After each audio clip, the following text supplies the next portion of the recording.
Hello, everybody. It's Dave Neal, stand-up comic and host of Bachelor Nation News. And the first story of many stories today, we've got Gerry Turner's new article in People magazine as a response, crisis management, to the hit piece by The Hollywood Reporter. Well, we also have the niece of the lady. We could call her Jane Doe, but not to confuse anybody. They're calling her Carolyn. We've got the niece speaking up, saying, hey, no, the story's true. It actually happened. And so we're going to dive into this right now. It's the finale of The Golden Bachelor tonight. And what good timing for The Hollywood Reporter to receive maximum ad dollars at the end of 2023. Maybe somebody got their Christmas bonus by sharing this story with the world. All right, follow me on Instagram at DNeals, patreon.com/Dave Neal for behind-the-scenes bonus content. And every afternoon and morning, Bachelor Rush Hour, the hit podcast. We've never had more downloads than we've had this week, and I appreciate everyone who's stuck around. Tomorrow begins our first Christmas day, and boy, we'll have some Christmas festivities going on the podcast, so go check that out. All right, yesterday we shared this story, The Golden Bachelor's Not So Golden Past. I called it a hit piece, and I'm gonna give the journalists working here some credit. They did try to, they actually did write a good story. It just kind of read one-sided. The story basically talked about the fact that the edit that we're seeing from The Golden Bachelor is not exactly who he is. And my response to that was, no duh. Huh? Of course. Like, no one's as polished as the show makes them out to be. It's a fantasy show, which, of course, a lot of times, I was just surprised they didn't find any, like, Facebook rants from, like, the boomers to the Generation Y, whatever, my Generation Z. Because I thought, it would be very hard to find somebody in their 70s. I know we have audience in our 70s. I'm not trying to dumb you guys down, but I thought it would be hard to find somebody that's not problematic because times change, people progress, we all get better. Well, none of that came out. It was just basically an ex-girlfriend who was saying, hey, I don't like that there are whispers in my neighborhood. And you might say, oh, Dave, don't contextualize this. I'll share what she actually said. I do want to give The Hollywood Reporter credit, though, because I was slamming them yesterday for not contacting Gerry Turner. And they do say right here, ABC and Gerry Turner declined to comment for this article. So, I don't know how that actually works. I don't know if they got a chance to read the article or know what the tone of the article is. It's very hard to respond to a hit piece like this because you're just kind of validating the hit piece in some ways by responding. Of course, Gerry Turner did respond in this People article. So this article came out early yesterday morning, and then the People article came out at 3 p.m. Eastern time. So within hours of the article coming out, here's what happens. Somebody at ABC, their crisis management team, calls People. They have them on speed dial, and they say, we need an article responding to this without actually addressing it, and I'm going to get into that in a second.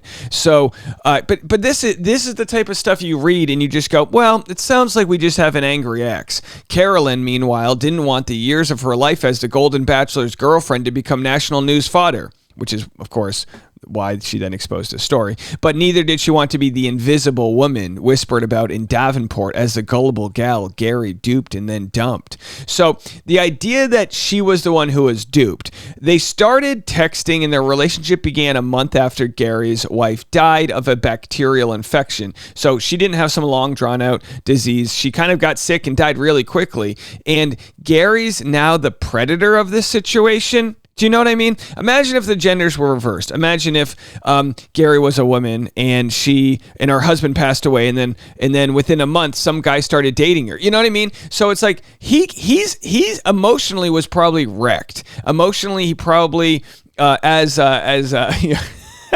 our good friend Courtney Robertson said, didn't know his ass from his elbow. I'm sure he was looking for companionship and he was trying to fill a void and everything. When the dust settles on that new high from the new dopamine rush of a new partner and all that, the relationship didn't work out. And again, I'm not speaking for Gerry. I'm just providing a angle that might not be, oh, he's a horrible person. Oh, Dave, we're not saying he's a horrible person. Well, no, duh. The whole point is he's just a normal guy from Indiana. And these types of things are complicated. The whole idea about whether or not they split the tab before they go out to dinner so then Gerry can look like the man while he's paying. I don't know much about that, folks. I don't know much about that. I think going Dutch is perfectly fine, especially if you're like on a fixed income because you're retired. I think the fact that this article tried to find other ways to slam him negates the article. The idea that, he wasn't a restaurateur. He actually worked as a maintenance man at a mental health facility. Who the hell cares? Who the hell cares how he makes his money? How condescending of the journalists to make it look like, he's not this highfalutin guy. He actually just installed hot tubs. I'd be pleasured. If that's a weird way to put it, I would be so honored if Gerry would be so kind to install a hot tub at my place. You know what I mean? So anyway, not defending him as a 10 out of 10 perfect human, defending him as a normal human who comes with flaws, scars, and baggage. So this is the new article. Golden Bachelor Gerry Turner reflects on a few failures trying to date after his wife's death. The whole biggest principle, I guess, behind the first article is that they thought they had a gotcha moment. The resume was fluffed. Our investigative journalist went on to LinkedIn. Wow, cool. Congratulations. You learned Google. Secret girlfriends. Okay, so the show makes us believe that he hasn't had any girlfriends or hasn't dated anybody since being on the show. Maybe that was lost in the edit. Maybe that was, who knows? Maybe they told him not to talk about it. I'm not sure what was redacted, what was omitted, or things like that. But here's what he has to say. I've dated a number of times since Tony's passed, more recently than back closer to when she's passed. For one reason or another, the attempts didn't work out. I could give you a wide range of reasons, but it doesn't really matter. The retired restaurateur figured he'd be ready for a new relationship after 1 year of grieving the death of his high school sweetheart and tried dating at that point. But every time I thought I was ready, I realized I wasn't. Somehow I got it in my head that if you grieve for a year, that at the end of the year, you should be okay. It absolutely wasn't the case. It was a difficult time. I finally decided it's time for me to go see a grief counselor because I wasn't sure I was on track. I wasn't sure I was mending properly. I was probably a life changer for me because I remember having 2 sessions with the counselor and he goes, "You're fine. You just got to give yourself credit for being okay." So it's not about whether or not, and again, and maybe this is a good teachable moment for all of us, because it's not about whether or not Gerry was a perfect person following the death of his very long-term wife. It's about being human. And even though the show tries to gloss that all up and make it look perfect, I think what we love about the show is that people are human. People do make mistakes. People do get exposed on the show about being pieces of shit humans who, they're in it for the wrong reasons. But again, it brings us back to our basic principle. Everyone's doing the best with the information they have, right? So the article goes on. I've still developed so eventually Gerry Turner said he became more optimistic about dating, and it helped, even though it didn't lead to any lasting relationships. The Illinois resident did, however, make a good friend out of his dating attempts. I've still developed one very good friendship with one woman that lives about 40 miles away in Michigan. We realized that the romantic side of the relationship just wasn't going to work, but we've seemed to maintain a nice friendship, so I feel good about that. Nothing else. Some of the failures were offset by that one nice success. So while I'm reading this, I actually remembered that just last week we covered Gerry Turner on Justin Long's podcast, where Gerry Turner said when he took the STD test and when he had to send his fingerprints into the FBI, when he did that whole back check, he actually said he was on vacation with an ex-girlfriend who he's maintained friendships with. So clearly in the podcast interview, and this is why, objection, Your Honor, article's bullshit. Clearly in the podcast interview, if the Hollywood Reporter did their research and listened to Gerry in different podcasts, and we know they did because I actually believe in this article that they actually mentioned it. Look, right here. Recently, Turner appeared on Justin Long's Life is Short podcast and told the host about the elaborate screening process. What they don't tell you right here is that in that same podcast episode, Gerry Turner mentions, oh yeah, and by the way, I was with an ex-girlfriend. So they're trying to claim he says he's never been with anybody after his wife, and then Gerry clearly tells on himself and says, no, that's not the case whatsoever. So are we to believe Gerry Turner, or are we to believe, you know what I mean? So my point here is this. Let's do a better job at framing this article against Gerry Turner and frame it against the edit of the show. Just to say, all right, he's not a terrible person. at least from all the information that's been unearthed, but the angle at which they're telling his story is not telling the full truth, which happens every single time. Every single time we watch the show, we just get to hear a sliver of what they want you to believe someone's like. So anyway, it takes us to the niece of Carolyn. And again, I can put myself in the niece's shoes. She probably feels that her aunt was done dirty. Absolutely. So someone had commented on The Hollywood Reporter in the story, and the niece said this is 100% exactly what happened. That being that they broke up and she left and all these things. Which again, that's how breakups work. You don't live in someone's house after you break up. He said he gave her a week. She fell down the stairs and broke her ankle. So the medical records of the broken ankle were confirmed that she did break her ankle, but there was no implication that Gerry had anything to do with it. Why would he help her move? I mean, I don't know. You know what I mean? Call your niece up. She'll help you move. But then the niece said, so glad that this finally came out. It's been waiting in the Hollywood Reporter backlog for weeks while they got all of the proof and verification for it. Isn't that interesting? It was waiting in the Hollywood Reporter backlogs for weeks. Oh, we're just waiting on all of the evidence that we need, and we're going to dump it the day before the finale. Oh, how convenient.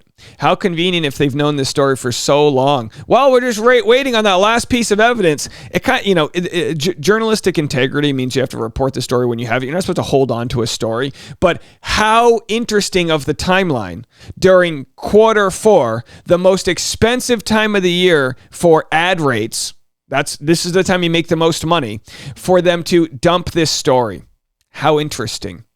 A couple more screen grabs. This is not from the niece. This is just interesting. Someone said, believe women. You could see almost from the beginning that he was a complete shyster. And again, I don't want to get too into the weeds here, but I want to believe people on an individual level. You know what I mean? I dated a guy for years that seemed so much like him. They mirror your feelings to make you feel safe so they get what they want. Again, objection, we're like contextualizing this idea. I'm sure that's not a real objection. I'm not a real lawyer. This commenter said, they flip a switch when it's no longer convenient for them. And women are so often silent because we are afraid we won't be believed, thus allowing them to continue their selfish and too often predatory behavior.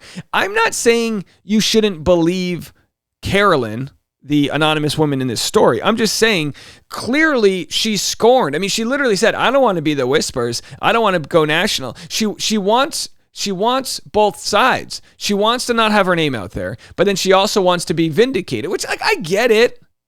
The response was, genuine question. The language you use is extremely strong, so can you explain what in the article was predatory behavior?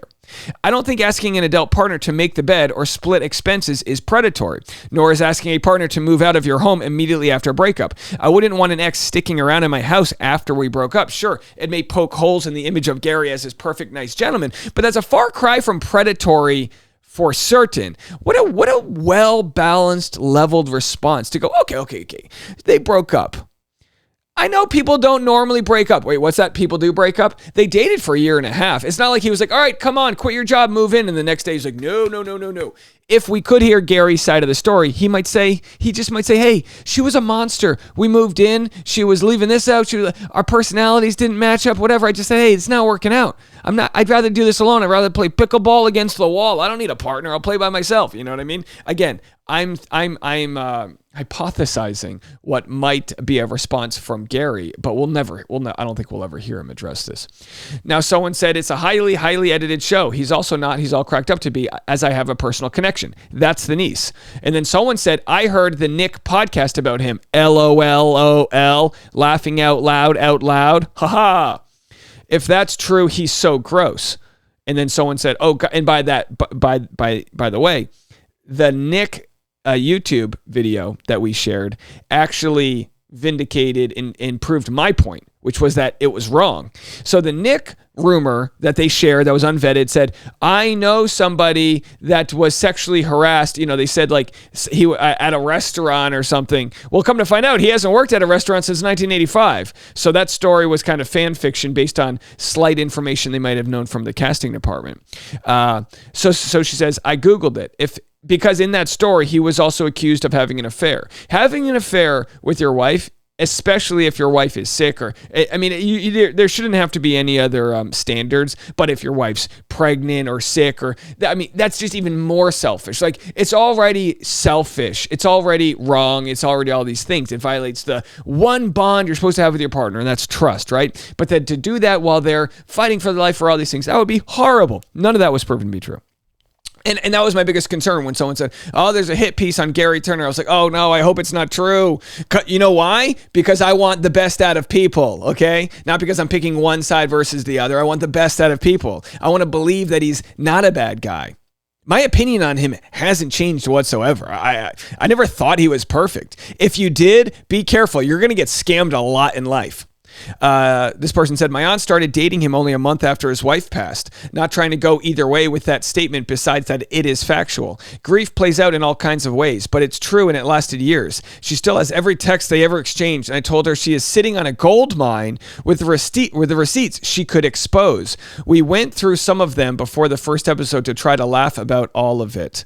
I don't know why you'd want to expose those receipts. It's important to share your truth, absolutely. But if I were his ex, I'd be a little upset at that initial article because I think they flew a little too close to the sun. Let me know what you guys think. We'll be live at 7 p.m. East Coast, 4 p.m. Pacific for the pre-finale live stream.